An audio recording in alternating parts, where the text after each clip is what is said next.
ओम शांति। आज 27 जुलाई 2021 है।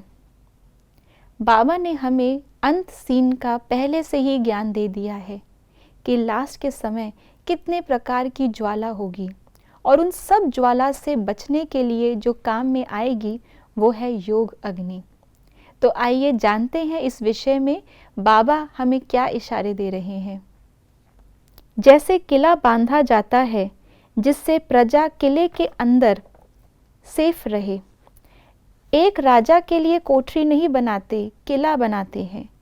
आप सभी भी स्वयं के लिए, साथियों के लिए, अन्य आत्माओं के लिए ज्वाला रूप याद का किला बांधो।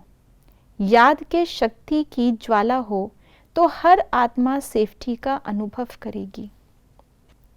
तो आज बाबा ने हमें अव्यक्त इशारों के द्वारा बहुत ऊंचा लक्ष्य दिया है।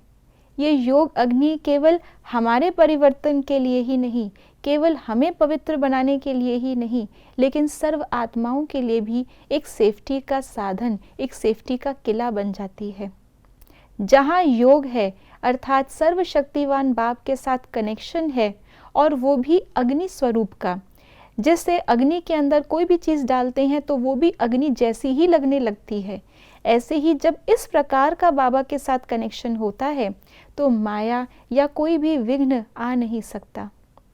बाबा ने हमें पहले ही ज्ञान दे दिया है कि अंत समय जहाँ एक तरफ विनाश ज्वाला होगी, एक तरफ विकारों की ज्वाला होगी, एक तरफ पश्चाताप की अग्नि में सब जलेंगे, एक तरफ कर्म भोग की ज्वाला होगी, अपने खुद के स्वभाव संस्कार भी ज्वाला रूप बनकर के सामने आएंगे, अंतिम वार करेगी माया। इन हर प्रकार की ज्वाला से बचने का सेफ्टी का साधन है योग का किला मजबूत हो। आज फिर बाबा ने हमें संगठन की ओर इशारा दिया है।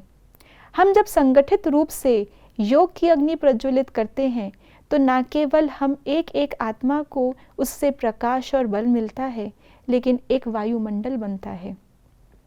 एक एक लकड़ी जले और सारी लकड़ियां इकट्ठा जलें तो उससे प्रकाश, अग्नि और हर प्रकार की चीज़ सहयोग की शक्ति से शीघ्र संपन्न हो सकती है। अब अगर हमें समय को नज़दीक लाना है तो ये बहुत ज़रूरी है कि हम संगठित रूप से इस योग की अग्नि को प्रज्वलित करें।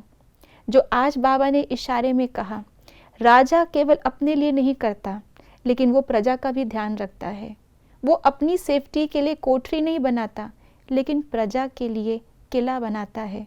जब युद्ध के समय सारी प्रजा उस किले में सेफ रह सकती है। अगर हम अधिकारी हैं, हमें राजा बनना है, हमें राजधानी के अंदर ऊंच पद पाना है, तो ये हमारा कर्तव्य है कि न केवल अपने लिए हम सेफ्टी का साधन अपनाएं, लेकिन जो हमारे साथी हैं, परिवार है, ब्राह्मण, उनके लिए भी और विश्व की अन्य आत्माओं को भी शक्ति देने के लिए हम उसका भी इंतज़ाम करें। इसलिए आज बाबा ने हमें वो लक्ष्य दिया, राजा बनना है तो इस समय आत्माओं की पालना करनी है ज्ञान से और योग से। तो आइए आज हम सभी जो राजा बच्चे हैं बाबा के, योग की अग्नि से ना केवल स्वयं को लेकिन अन्य आत्माओं को भी सेफ्टी प्रदान करें, उनको भी आहत दें। ओम शांति।